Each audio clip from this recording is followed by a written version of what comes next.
everyone, Chat Sematary is back, as is Katie Schaefer. Today we're talking about Needful Things, which is a book that contains a ton of characters, certainly an ensemble cast, somewhat like It, but maybe even more characters than It. It's a little hard to tell, but I think there's a ton to discuss here. But Katie, I first want to start with whether or not this was your first time reading this book, because it was for me and I had no idea what to expect. I think I had read part of it.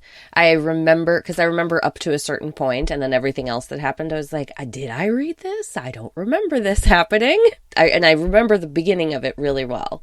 So that's my guess. And if I did, I think I was maybe 16, pretty young. So it was quite a while ago that I read it. Yeah, when I looked at the cover that I have, it was like, the last Castle Rock story. And I was like, well, it's not. But now I'm very intrigued because Castle Rock has appeared recently in King's novella Elevation. And it appeared, I think, somewhere else along the way, a short story that acts as an epilogue to this, which I'm kind of glad he didn't really have an epilogue in this. So it'll be interesting to see what the short story It Grows on You has in store, since I've heard that it is sort of an epilogue to this, and that is collected in Nightmares and Dreamscapes, which I believe is coming up somewhere on my list soon. But I just really liked the character work that he did with this, and there's so much of it because, just for a quick rundown, in case anyone listening to this hasn't read it in a while, you have Alan Pangborn, who is the sheriff of Castle Rock, Leland Gaunt, who is the owner of the store Needful Things, Brian Rusk, Polly Chalmers, Norse Ridgewick, Ace Merrill makes an appearance, Danforth Buster Keaton, Wilma Jerzik, I hope I'm pronouncing that correctly, Nettie Cobb, Yep. Myrtle Keaton, Hugh Priest, Henry Beaumont, and Sally Radcliffe. Those are sort of the main characters that you get glimpses of. And I like how King didn't spend too much time on any one set of characters. He kind of bounced all around, and I feel like that gave you a better perspective of what everyone was doing at any given time. It's like, oh, hey, Alan's over here doing this thing. Brian's over here doing this thing. And then you have Ace Merrill coming back into town. So you have all of these characters living their lives simultaneously. And he really captures that well by not just going in a straight line like, okay, here's what happened with Alan and Polly. Here's what happened with so-and-so and so-and-so. Right. This is probably the best example I've seen from him so far, where he is able to keep a current timeline. It's not like we need notes. And now what so-and-so is doing, well, this happened. It's very obvious that, and it's not confusing as you're reading it to know Yes. that everything's all happening at once. And he doesn't even need to explain it for you to get that sensation. And it does a good job, but it isn't trying to do that necessarily. It very much bounces back and forth between timelines and ignores the idea that you need to have it all feel like it's happening at the same time, except at the very end. But in this, it just kind of flows really well, and there are a ridiculous amount of characters, and there become more and more as you get to the end of the book. And at a certain point, it's more about what's happening than the characters, as we get into like with the church people near the very end. Like, you don't really need to know who those people are. You just know you've heard their names before. And so at first I was really frustrated by it, and then I realized, like, oh no, these are just almost avatars to explain how the town is kind of imploding all at once, because you can't have your 3 or 4 main people everywhere. So here's a perspective to watch it unfold. Yeah, and even a character like Reverend Rose, you're kind of like, okay, we see what's going on here. He's upset about this casino night, and he just really doesn't want it to happen because of whatever moral reason he has. And then at the end, when you have all of the church people going up against each other, you're kind of like, okay, this is just an example of the chaos that is consuming Castle Rock right now. And that moment doesn't really have any inherent importance. It's just something that is a side effect of everything that's going on. And even though you have more characters than the ones that I listed, those characters are really the ones who drive the story forward. You have this rivalry between Wilma and Nettie for whatever reason. Wilma is probably crazier than Nettie, even though Nettie is the one who ended up being mentally unstable. And Wilma is just one of those people who she wants to get her way no matter what. And it doesn't matter if she has to lie to do it or terrify people to do it. She's just going to be a bully. And that's exactly how King portrays her. And it's done so well because typically you think of bullies in the King universe and you think of someone like Ace Merrill instead. But Wilma might be an even bigger bully than Ace Merrill, admittedly. I think it's like she gets off on the adrenaline and the cruelty and the fight. It's portrayed in the book that, she's constantly looking for someone to feud with for whatever reason. Doesn't have to really be a reason. It's just someone to challenge and win. Like you said, she's always got to win. And you really get a sense of her drive and her need almost to do this, to just fight with people about nothing. And it's, like you said, she's such a villainous character, but someone who is so relatable. Like, we've all met those people who are just constantly looking to pick a fight over things that you don't need to fight over, like a parking spot, And she's... Yeah. And then her interaction with Nettie Cobb, who is just like a shrinking violet, this woman who has been beaten down and abused by her husband, who finally snapped and is trying to just live her life and feel okay every day. And so when the two of them come to a head, like, it's going to be bad because you know what Nettie is capable of. And their interaction feels so inevitable.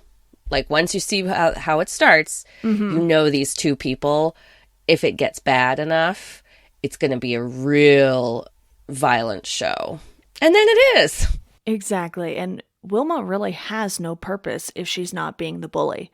We don't really know what she does. I think she works at a grocery store part-time or something. She doesn't really have any purpose other than being the town bully. But for Nettie, she's this slightly more complex character because she has been through so much. She killed her husband, and then Polly went to bat for her, and she's a housekeeper now.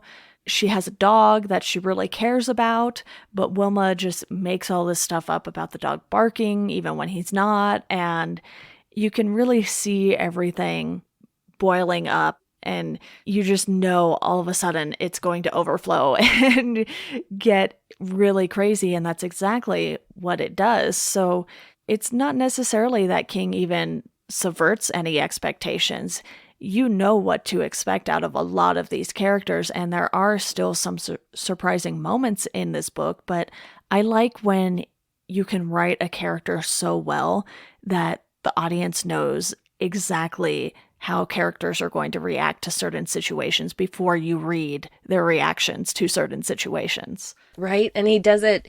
He also gives you so many different sides of a character like Nettie Cobb. We don't get as much of that with Wilma, but with Nettie, in particular, the scene where Polly's hands, because Polly has arthritis and her hands really start hurting, where Nettie breaks out of this spell that she's been put in by Gaunt, and Nettie goes over there and she's just so kind and so loving and takes care of Polly in such a sincere way, and she's able to shed all of this insecurity and pain that she lives with and just be there for her friend. And that just makes her so much more dimensional than, this victimized, abused woman who also has this spark of violence in her if she's pushed too far. That's a flat character. But King rounds her out by showing the good sides of her and how she is so complex. And she, I think, is one of the characters I really enjoyed reading because of that complexity. Yeah, and then you have characters like Alan and Polly who really seem to be the grounded characters in this story. Even though Polly is suffering with her arthritis and Alan has a lot going on as sheriff, especially by the end of the novel, the two of them really feel like they're sort of like the parents, so to speak, of this story. Alan's kind of looking out for the whole town. Polly gossips a bit, but she still has this maternal care for Nettie in a way that I think a lot of people in the town might not necessarily understand. So you have these two characters who are really taking it upon themselves to not only care for each other, but to care for so many other people around them. And you can see when Alan goes and talks to Brian, he's not really being an authority figure. He's doing magic tricks, trying to sort of coax the information out of him without being threatening to Brian. Right. Or when he's with Brian's brother later, Yeah. who's like 7, I think, and he's just so affectionate and careful. Mm-hmm. So Alan really, and we've seen Alan in other books, as we'll talk about, but he is just such an interesting character that he's the one, of course, who drives the main story. We get most of the perspective of what's happening from Alan, and he is kind of the one figuring out what's going on here. And I'll say in the beginning, I was like, how the hell is he going to figure this out? And it comes so naturally to him. Like, he's just able to pick these little things up and isn't afraid of believing the things that seem entirely impossible.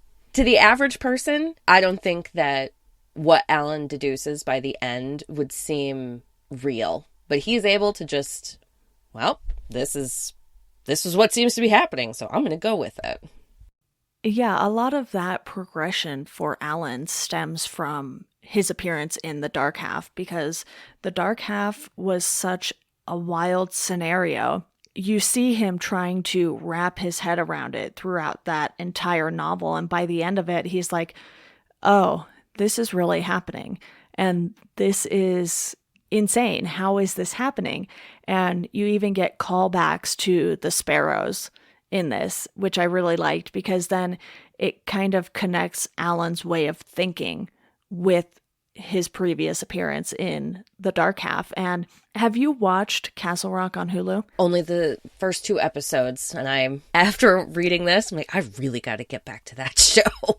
Yeah, and so much of Alan's character in that show made a lot more sense after reading this. You just know that he has seen so many weird, unexpected, inexplicable things that his character in that makes a lot more sense because of the portrayal of him in The Dark Half and this. And I had not read either of these before watching that show. So I was like, okay, I know this guy is going to have some sort of significance in the King novels at some point because they focused on him so much in the show. And you even see things like the Mellow Tiger. And I was like, okay, it's a bar. I can tell it's a reference, but I don't really know what it's a reference to just yet. And I did catch a lot of the other references to like Cujo and things like that. But after reading Needful Things, you really just get this whole picture of what Castle Rock is like as a town and the people who live in it, because you have another character in Ace Merrill who returns. He's been gone for a while. We remember him from The Body for those of us who have read that story. And he has aged so much in that time. You know, he's definitely a lot older, and I believe he's even going gray, is sort of how he's described. And you can tell he's had a rough life, but he comes back and he's still sort of the town bad boy and criminal. Right. Everyone knows that they see him and it's, oh, there's trouble. This is a problem. And I believe someone even lets Alan know, like, hey, this guy's back in town. Yeah. And you see Alan like, okay, how am I going to deal with this new addition to all of the problems that are happening around town? Because I think by the time he appears, you know, it's well after Nettie and Wilma's interaction, you know, so everything has really started to go crazy at that point. He's like, I don't have time for this. You need to leave. Yeah, it's like Ace doesn't really appear until at least halfway through the book, I want to say. Yeah, definitely. I wasn't even expecting him to show up because I was like, oh, okay, we have Alan Pangborn.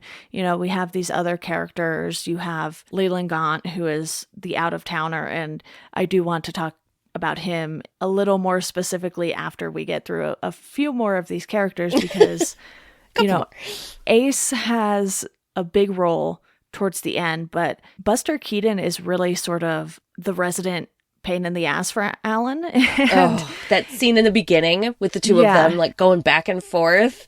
Ugh, that was so good. and he's the town's head selectman. I'm not 100% sure what that means, but obviously he is a city figure of some sort, and he has authority to sort of get away with not necessarily badgering people, but he just gets away with criminal acts like embezzlement and things like this because people are too afraid to go up against him. But Alan is not afraid of him. But Alan does know he has to play the politics game in order to get what he wants out of Buster Keaton. And he hates being called Buster. So, I you loved have that. that little tension throughout with this character too. And you have so many characters who qualify as villains in this, and Keaton is definitely one of them. But none of them really seem to be able to top Leyland Gaunt by the end of this. And I think that's what makes not only that character so interesting, but all of the rest of these villains, so to speak, that we see throughout. It's like,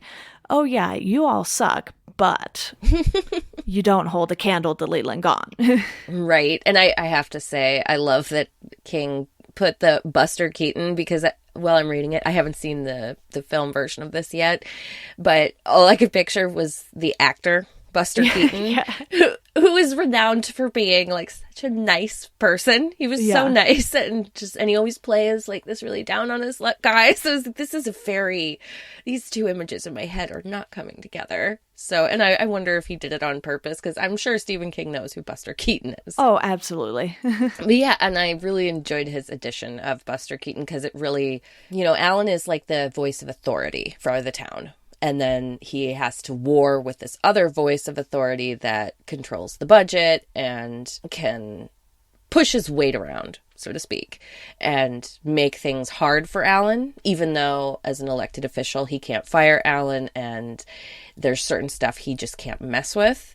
And so I love that in the beginning it sets up this rivalry almost, or this conflict between the two of them where Alan is just like, oh, this guy. And Buster feels, as we come to learn about his paranoid delusions, that Alan is them. He's Yeah. against him, even though Alan is just like, I'm just trying to police this town. Could you just chill out? So it's such a good villain and could probably play a much bigger villainous role, except we get Leland Gaunt. So he doesn't hold a candle, like you said. Yeah, and the thing about Leland Gaunt is that he comes across as this earnest guy who is just trying to accommodate people and give them the things that they would really enjoy in life. And it's kind of fishy because Castle Rock is one of those towns where you don't really get too many people moving there from somewhere else. This is sort of a born and raised and died town. And Right. you have Polly who left and came back. So that's a bit of a different scenario, but she was still considered an out of towner when she made her return from San Francisco. And we learn more about that history along the way. And something is off with Leland Gaunt because he just has all of these items that everyone wants, and people are totally blinded by his ability to produce what they want at any given moment. You walk by and you look in the window and you see something that you like, and suddenly the store's open instead of closed. So right away, something weird is going on. And it felt a lot like Salem's Lot when you had those characters come in and set up an antique store and they're the outsiders. and you know something weird is going on because it's two guys who own the store, but you only ever see one of them in Salem's Lot. So this really felt like a callback to that, where you do see Leland Gaunt, but there's something that people just can't figure out about him. And they can't figure out how he has all of these things that they love so much that would be so expensive. And yet he just asks for basically whatever money they have and a favor. And the favors at first seem harmless. You know, Brian goes and throws mud on Wilma's sheets. It's like, okay, well, wash the sheets again. No big deal, really. And it just escalates everything and it builds up. And once you hit the end, you're like, oh, okay, you know, you start piecing together how all of these things affected one another. And you do that along the way too, but I think what Gaunt does so well is that he knows which strings to pull for which characters to make them feel like, oh, okay, well, this isn't so bad. I'm not really hurting anyone. But in the end, everyone gets hurt. Right. And everyone's responsible because they chose to do this favor.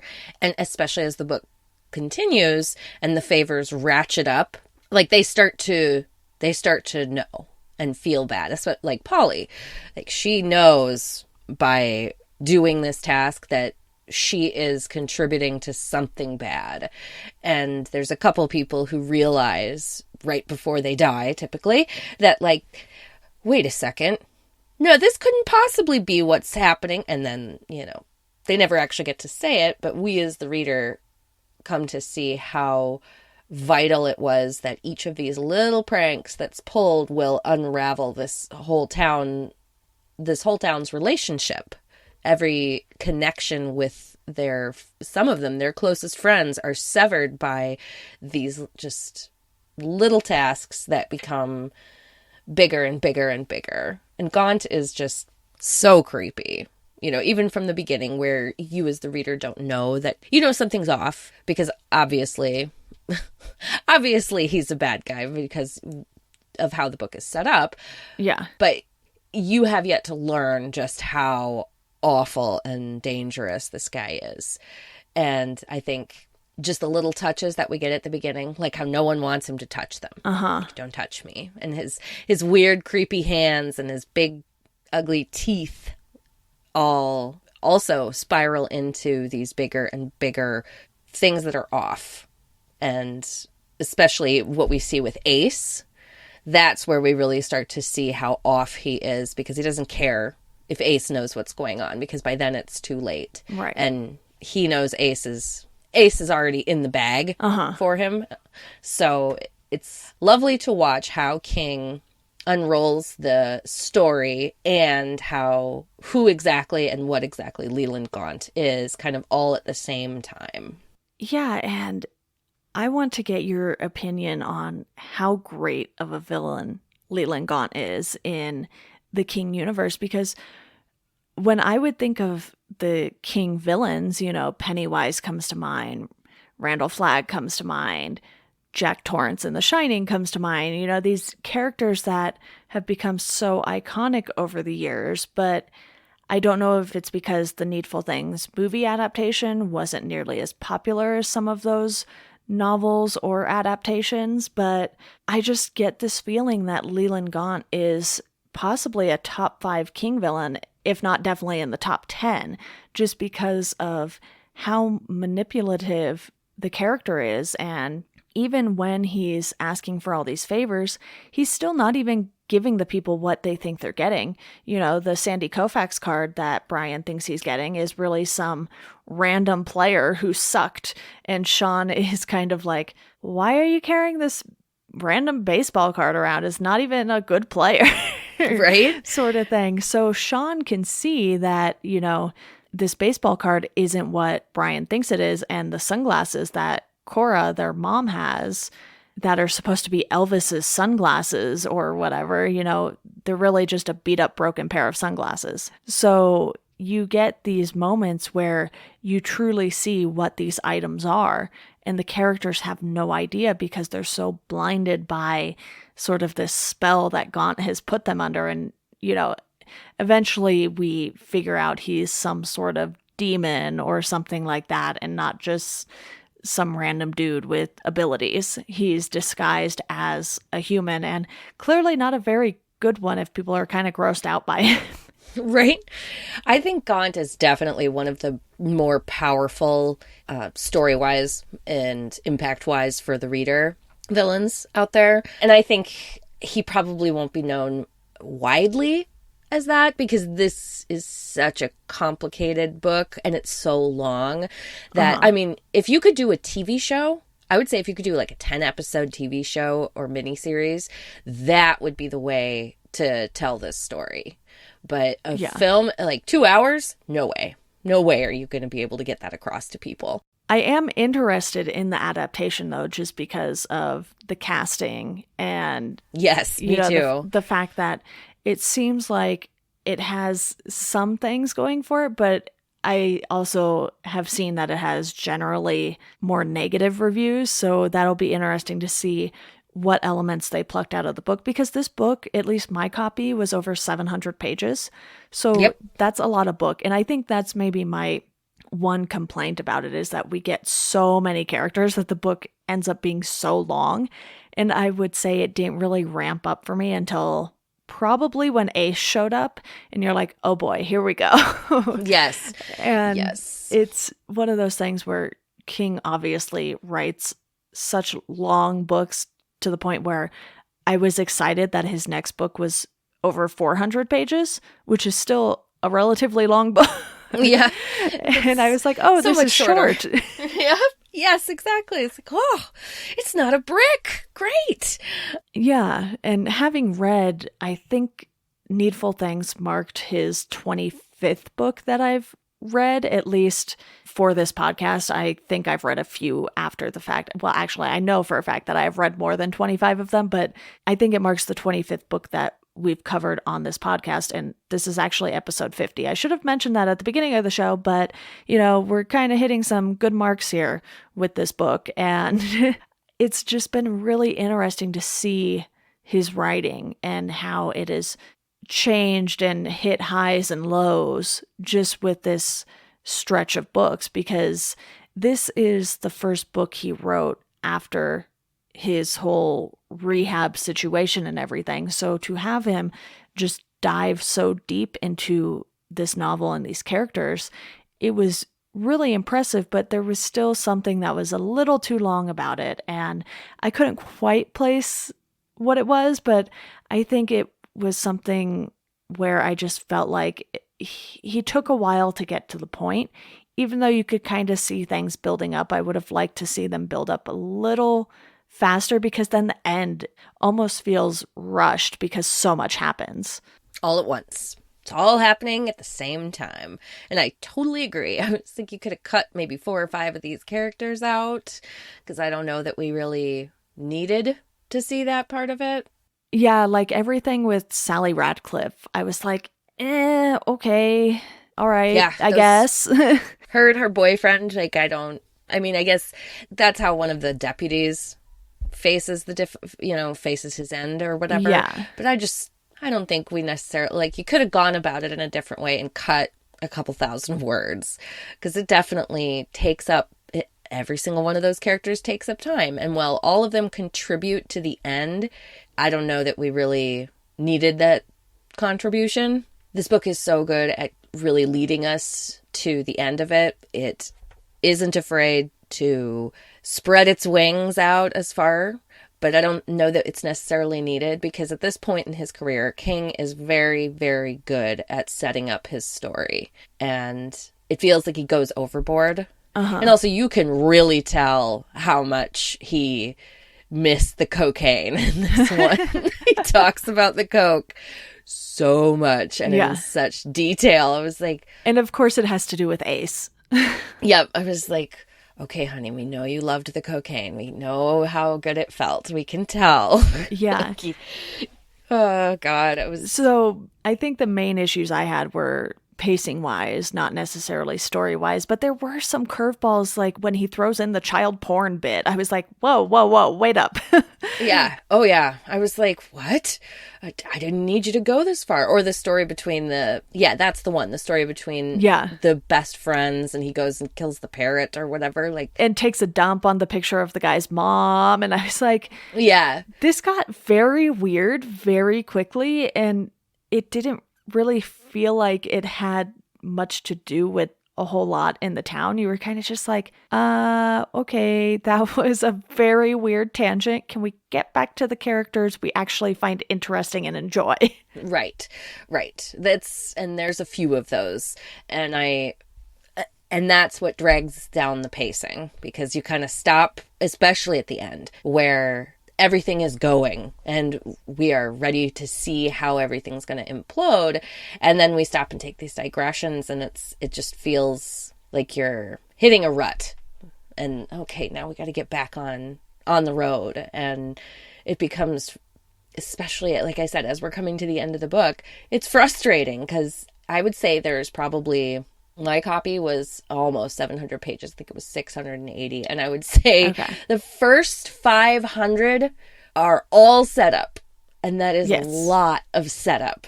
The thing is, though, at least with the story, it's so character driven that you don't mind that there isn't really a whole lot of plot in the background. Really, the story and the plot are, you have this new shop owner who comes to town and he can basically make whatever someone wants appear, and all they have to do is give him a little money and owe him a favor. Yep. That's a pretty simple storyline, but because of the character work and how these characters act, how they react to one another, that's really what drives the story forward and makes all of this chaos so believable.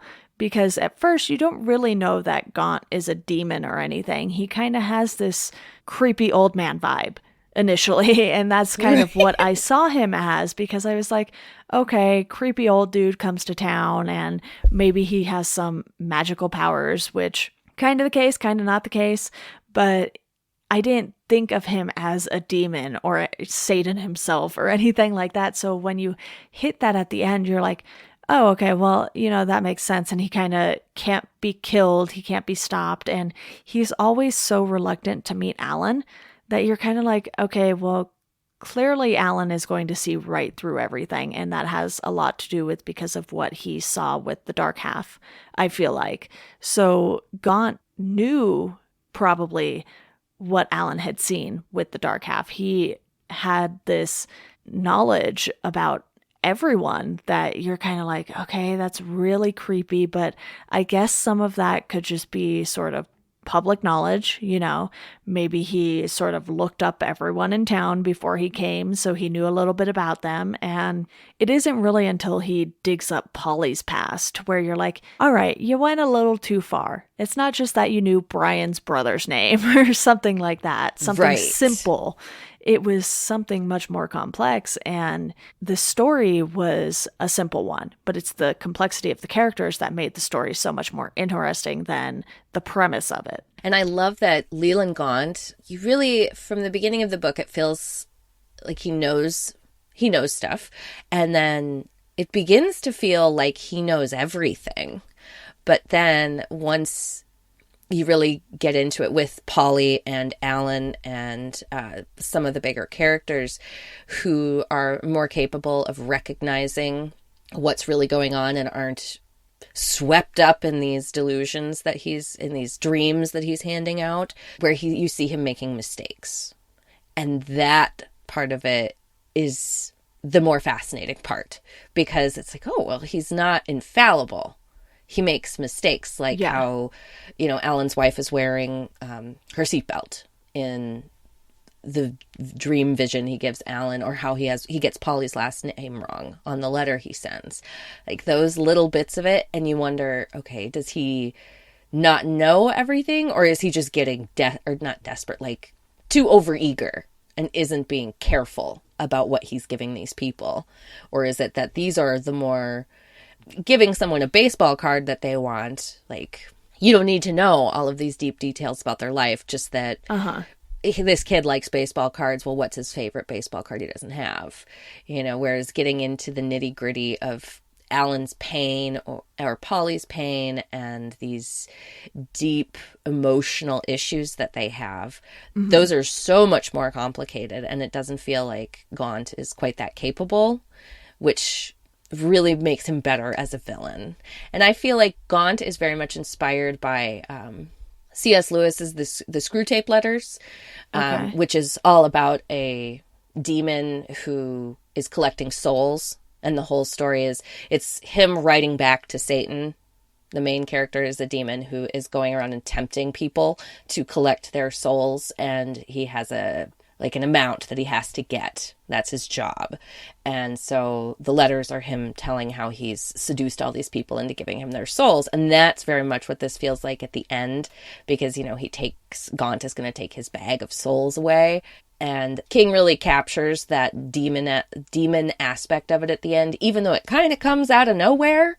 It's very believable from what he's set up about Gaunt since the beginning.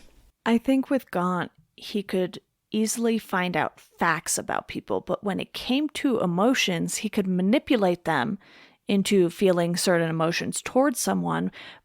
When it came to emotions that they felt towards themselves, like with Polly and with Alan, he struggled a lot more. He couldn't overcome this variable because emotions aren't always predictable, whereas it's very predictable that Brian wanted a Sandy Koufax card.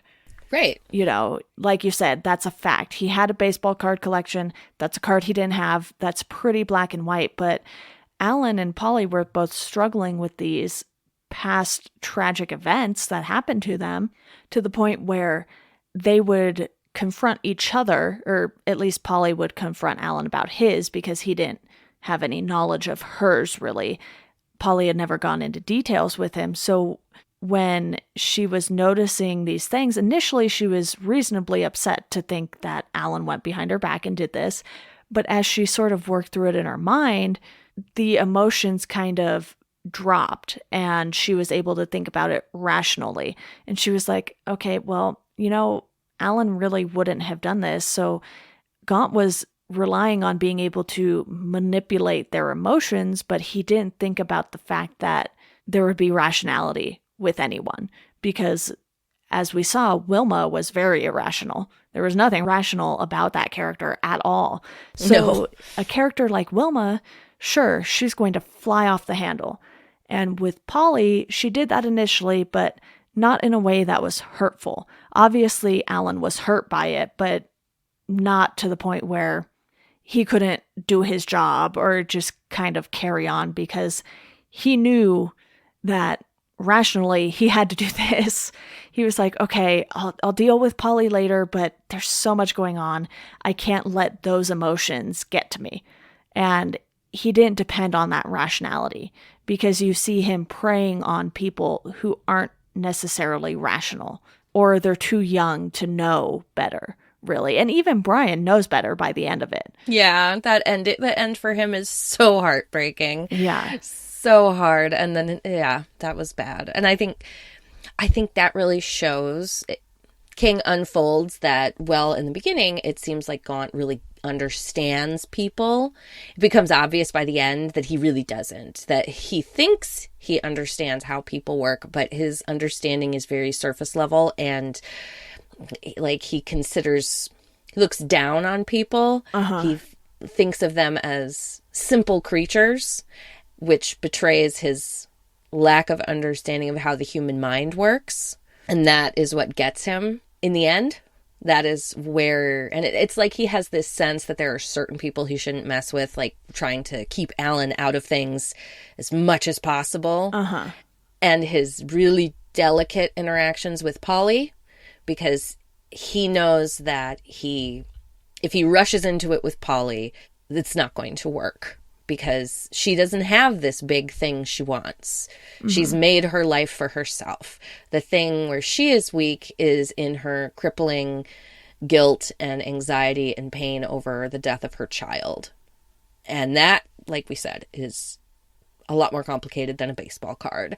So that unfolding, I think, is the most terrifying and reassuring part about Gaunt as a villain, because you see his weakness in that he underestimates, and that the way to defeat him is to hold rationality and truth in your heart and think about how you know people, because Polly and Alan both succeed because they know that the other one loves them and wouldn't do these ridiculous things to hurt them. So that works out so well in the end. Plus, by the time we get to the end of the novel, you can tell that Gaunt had this all worked out from the beginning. Obviously, hindsight is 2020 when you finish a novel and you're like, oh, okay, now I see how all of that came together. But as soon as Gaunt got to town and opened his shop, he knew exactly what he was doing, and he was so egomaniacal that he thought everything would go off without a hitch. And when you throw in someone like Alan, who is very rational, but is also able to understand these irrational things that happen in a way that maybe not everyone else in town can, just because of his past experience, again, with what happened in the dark half, you kind of think, okay, well, obviously Gaunt is right to not want Alan to come into the store, but at the same time, he can't rationally think that Alan isn't going to be curious. Like, oh, this new guy came to town and all of a sudden the town is in complete shambles. And he's going to make that connection. Gaunt just doesn't get out in time. And you have that final confrontation between them. And it's just done so well because Gaunt thought he could outsmart everyone, and that by keeping Alan at a distance, he would succeed. But I don't think he expected Polly to throw a wrench in his plans in the way that she did, because really she's the only one who is able to fight off what has happened. And we mentioned that sad ending with Brian, but Gaunt's role really was to throw this town into chaos, get away with it, and move on to the next town. And he still does move on to the next town. So there actually kind of is a little epilogue here. And when I read that, I was like, okay, I see what you're doing, King. I see it. I kind of like it. Because it wasn't a direct epilogue to what happened in Castle Rock. It was an epilogue for Gaunt, not for the town. So I think that worked a little better as an epilogue. And it was only not even 2 pages, I don't think. Yeah, it was very short, but just enough to tell you that, oh God, another... Here we go again. Yes, very much here we go again. And I think that sort of here we go again worked a little better than it did in a novel like Christine. Yes. Because I felt like Christine had such a good ending before the epilogue that we didn't really need that epilogue. But this, there was some ambiguity. You're like, okay, well, he's just gonna go. You know, you can't kill him. So on to the next, I guess. Right. And I think it's because this book is so long, it feels like it takes forever. But really, this all unfolds within 2 weeks. And it's crazy 2 weeks. Yeah. And when you think about it, and you think how this demon has been going from town to town to town, and it makes the case that he's been doing this since, before the plague years. So for 2,000 years or something, or 1,000 years, whatever, he's been doing this over the course of 2 weeks. Imagine how many towns he's able to do this to. And granted, they're probably all very small, because doing something like this in New York is definitely not going to work, because there's too many Alan Pangborns and Polly Chalmers for that to take hold. He really has to go within these places where there's already all of these fault lines between relationships, because these people have been living their whole lives with all these other people. And when you do that, you get, they're all forced together into this situation. And so everyone just kind of puts up with their frustrations and issues, and it makes for some very tenuous relationships between people that can easily be exploited, which, like, again, in New York, you've got millions of people. So those relationships are very spread out. So it becomes even more upsetting, because this guy has been manipulating people for so long that it seems impossible that anyone could really stop him. Like, Alan is able to make him leave, but he is not able to hurt him or kill him or in any way affect Gaunt's future. Mm-hmm. He just prevents Gaunt from taking the souls of the people in the town so he can have some kind of healing for those people. Because I was wondering, like, okay, well, are all these people going to die Yeah. because their souls are? But thankfully, the souls all go back to their people, and like there's a sensation of wholeness that comes back to them, and they see the insanity that's been happening and that they've been perpetrating, and they're like, "Ooh, better stop doing this now." Also, that sense of what just happened. Right, right, because definitely by the end, Gaunt is putting these people under a spell. He just kind of nips in through the cracks in their morals and in their sense of reality and twists their want to take over their whole personage. Yeah, so I want to do something a little different here and speculate a little about what the state of Castle Rock might have been like after this, because I mentioned earlier in the episode that we do see Castle Rock again, so this isn't totally the last Castle Rock story. We get a little bit of an epilogue in Nightmares and Dreamscapes. I think a couple years after this, that was released in 93, and then Elevation, which came out in 2018, much more recent, visits Castle Rock again. And as far as I can remember, I don't think there's any real direct ties to Needful Things in that novella, but it's very interesting that Stephen King considered this the last Castle Rock story, even though we now know that not to be true. So, what do you think the state of Castle Rock was like after this? Because you have all of these characters who, with the exception of Polly, were born and raised here from what we can tell.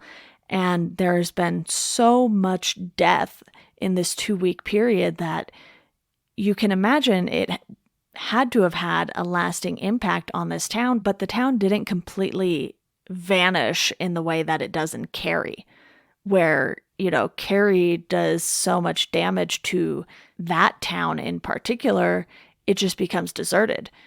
And we know for a fact that doesn't happen with Castle Rock, but I'm just curious what you think sort of the state of mind of everyone in Castle Rock would have been like after this. Do you think they had sort of this period of complete shock and mourning, and then they sort of had to start all over again? Or do you think they were probably like, okay, what just happened? That was crazy, but we have to move on with our lives, and things just went back to normal? I think it's probably a mix. I think Okay.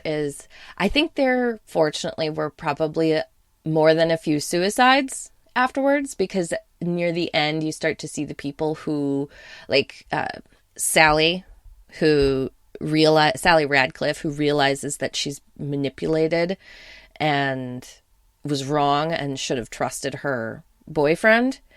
She kills herself. So does Brian. And I think the guilt, especially for those who, like Reverend Rose and some of the other people who are involved in the church, like they perpetrated some pretty terrible things. And so all the people who went out and pulled those pranks, I think there was certainly a risk that they would feel so much guilt that they wouldn't be able to live with it. And then I think there are probably those people who just pick up and move on and keep going. And then I think there are people who probably just left because of the stress, and the people who weren't affected, those who who just went about their lives, not being involved in any way with Gaunt or the rest of the town generally, probably like, whoa, I don't know what just happened here, but I need to get the hell out. Which is kind of Alan's reaction. He's like, I'm done. Yeah. Not Yep. sheriff. Polly, we're leaving. Yeah. I'm not doing this anymore. And I think, like, it's not like in Tommyknockers where the entire town is sucked into this. King mentions that one of the women who dies had never bought anything from Leland Gaunt and hadn't been touched by this at all, but she dies because of a freak accident. So obviously there were people who weren't involved in this, and I would imagine a certain section of them would be like, this is too crazy, I'm out.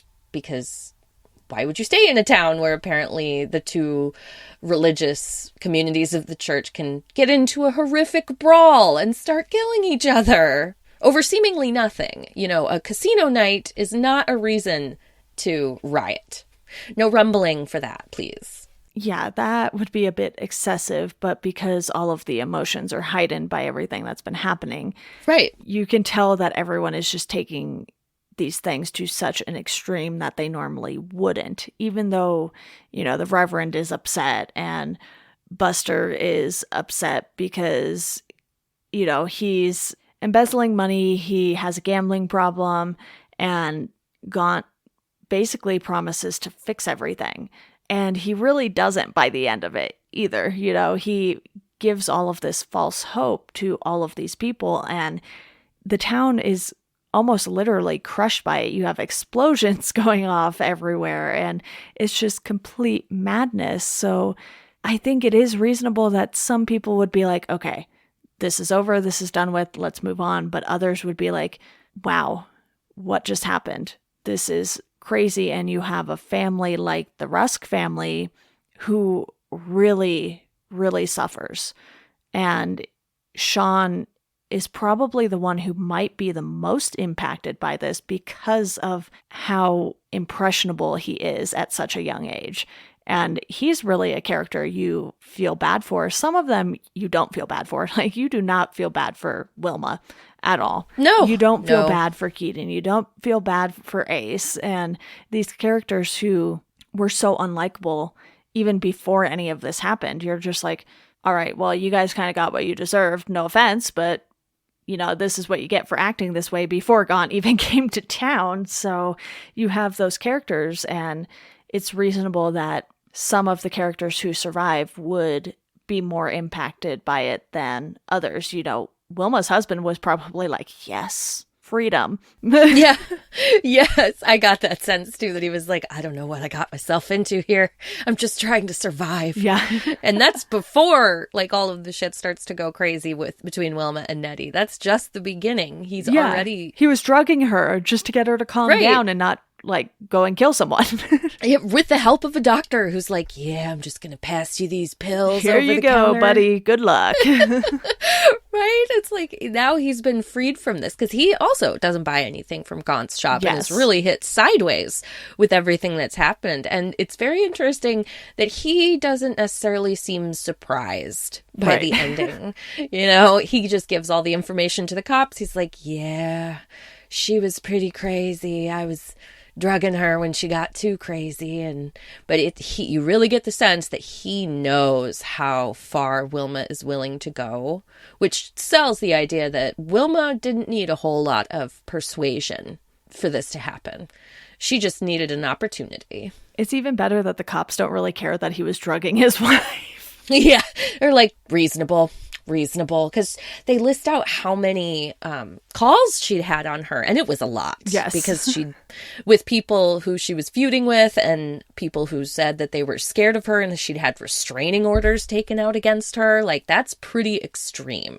Obviously, this guy knew his wife was unhinged, and he was just trying to manage it as best he could. And then when they pull the calls for Nettie, it's just Wilma. She's the only one complaining about Nettie. And Nettie has literally killed someone before. And people don't have any complaints about her except for Wilma. So that goes to show you what the state of mind was like for Wilma. She just was like a dog with a bone, no pun intended, because she hated that dog so much. And, arguably Brian and the dog get the saddest endings out of everyone. Yes. Obviously, you have some other characters who either get severely beat up or die that you really feel bad for. But I think because of the innocence of both Brian and the dog, you're like, oh man, that is just so heartbreaking. But, there's so much to the story. I feel like it's so hard to cover everything. But do you have any final thoughts, anything else that you think we should hit on that maybe we didn't yet? I do want to say that I think this is one of King's, despite how long it is and how much setup versus payoff, I think it is really worth reading because of how it unspools and how well these characters are written and how interesting it all becomes, because there's so much psychology between people in this one, as much as there's character development, we also see a lot about how people interact with each other, and it feels very realistic. And that part, I think, is one of the strongest aspects of the book. And the ending. I wanted to talk about the ending. So if you haven't read it and you want to, maybe skip forward 30 seconds or so. Yeah. Like, do you think, because we've talked before about how there are people who don't really like King books because they don't think the endings work. As someone, I haven't read The Dark Half. Is the ending more sensible with Alan all of a sudden being like, I have big magic powers? Does that make sense because of his experiences in The Dark Half? I think it's one of those things where Alan has been so impacted by these sort of supernatural events that have happened in both The Dark Half and in Needful Things, to where it's a little weird because Alan is sort of just this normal guy, but in a way that makes sense for how that character connects to the Hulu show. Okay. Because one, the Hulu show is a lot to take in.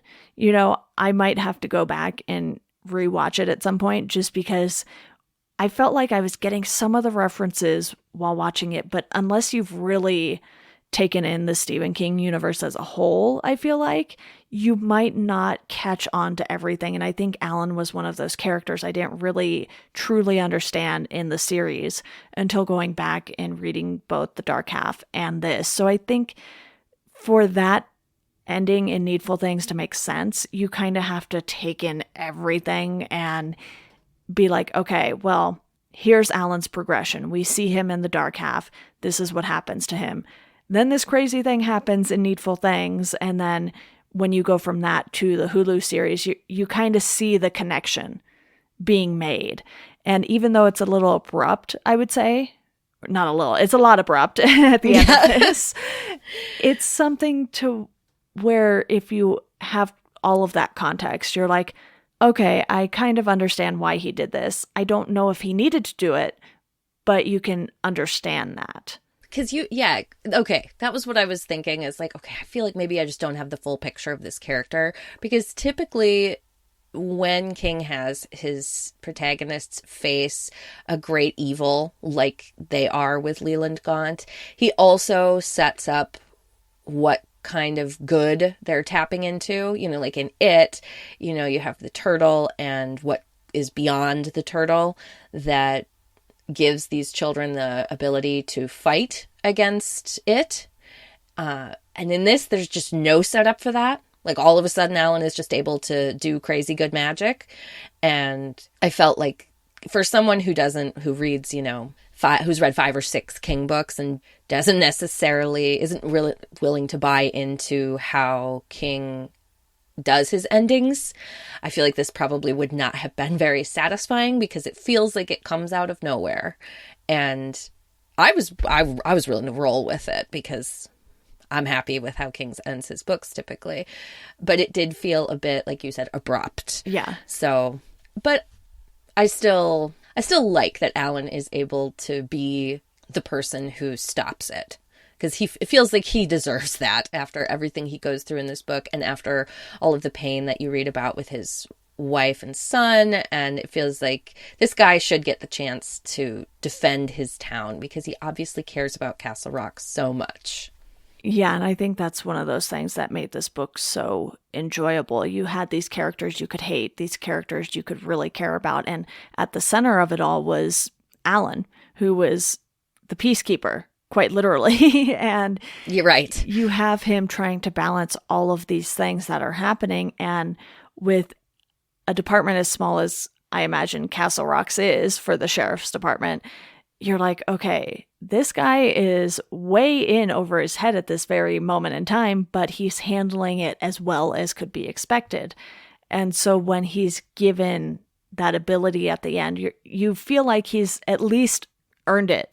Yeah. With everything that he's gone through. And, you know, aside from the pacing issues, I really enjoyed this book. I ended up giving it a 4.5 out of 5 because I was like, okay, if he had just toned it down a little bit, taken a little bit out, you know, the whole child porn and dumping on the mother's picture scenario. Like there were a few things where I was like, okay, I see what your commentary is about these things, but at the same time, it distracted a little, but not so much to the point where I was like, oh, well, that just ruined the whole thing for me. So 4.5 out of 5 for me. This is one of his top tier books that I've read so far. As I mentioned, I've probably read about 30 books. Like I said, this is I think the 25th one roughly that we've covered for the podcast, but I have read some of the later books. And I just really feel like character work is where King stands out. So having a ton of characters isn't really a negative. It can be for some books. You're like, wait, who's who? But in this, Yes. you knew who everyone was. You're like, okay, Wilma's this person, Nettie's this person, Polly is this person, and so on and so forth. Yeah, I would say I would give this a 4 out of 5 because I agree. This is one of his best character work books, and it's so interesting. Like, as much as the setup is, like I said, a bit too long, it is so fascinating what each person wants and why, because he does go into that for, I think, pretty much everyone who actually buys something from Needful Things that we see in the book. Mm-hmm. And I think that really works. And it was the thing that I was the most interested in, is how, and then how he turns them all against each other, like twisting a knob. Just, oh, let's turn you to crazy and now you to crazy. And that all works so well. And I cannot imagine what the plotting process was like for this book. Because typically King talks about how he doesn't know the end. He just gets an idea and he just starts writing. Yeah. But for something like this, I can't imagine that he did it quite as seat of the pants. Yeah. Because there's so much going on. I imagine kind of like an evidence dungeon room, where he's got a wall filled with Post-its and tacks put in and red string all over. And I've kind of always wanted a room like that. Not I going to know, lie. me too. Me too. You could do it with Stephen King's The Connections of the World. Yeah. Because it's pretty big. But that's kind of what I felt like. And I think that was, for me, the most rewarding part of the book, is seeing how he sets up all of these connections and then how he almost like tugs one string and then everything comes tumbling down. Exactly. Well, Katie, thank you so much for coming on to talk about this one. I knew it was going to be a slightly lengthier discussion than some of the ones we've been having lately, especially, our Golden Years episode. And we have a couple more books that we're going to hit by the end of the year, and you happen to be coming back for both of them. So I am definitely looking forward to seeing what else King does with the remaining characters that we're going to be discussing this year. But episode 50, I feel like this is a pretty big milestone. It's not episode 100, not yet. We're halfway there, though. And trust me, there are many more episodes to come. And before we go, I just want to quickly let you all know about our Patreon. You can support the podcast for $1 a month or $2 a month. You will get a thank you on the show for the $1 a month tier. You'll get a Chat Sematary sticker for the $2 a month tier. And you can find us at Chat Sematary on Twitter and Instagram. Katie, again, thank you so much for coming on to talk about this one. And thank you for having me. This was a really good discussion, and I hope everyone enjoyed it. Same here. And as always, to our listeners, thank you all for listening, and we hope you enjoy the rest of your day.